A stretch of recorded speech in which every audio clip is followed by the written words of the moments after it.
таблиғи жамағат өкілдері заңмен тыйым салынды бұл ұйымға. Еңбекшіқазақ ауданында бір азамат болды, түрмеде неше жыл отырып келген жаңағыдай. Сол азаматпен сөйлестім мен де отырып. Сен не себепті дағуатқа кетіп қала бересің дегенге. Үйде әйелім ауырды дейді. Сонымен достарымнан көмек сұрадым дейді. Не істеймін жаңағыдай. Әйелім ауырып қалды. Не жағдай жасаймын дегенім.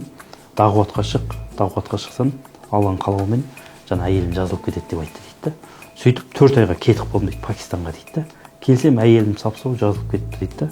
Сонымен қалжыңдап күлдім. Аға, сіз дәрі-дәрмек іздеп жаңағыдай әйеліңіздің қақысын берудің орнына өзіңіз далаға кетіп қалыпсыз ғой деп жаңағыдай. Әрбір отбасының тірегі ер азаматы ғой, мысалы әке Асқартау дейді мысалы.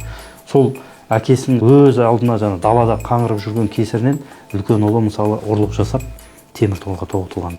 Ол не үшін ұрлық жасайды? Үйінде жейтін тамақ болмағаннан кейін біреудің малын ұрлап, жаңа ауылдасын соны сойып алып, ұстап алып, сөйтіп түрмеге сотталып кеткен. Ағымның бір мұсылманға беретін пайдасы жоқ екенін байқаймыз да. Діни білімсіздіктің салдары ғой.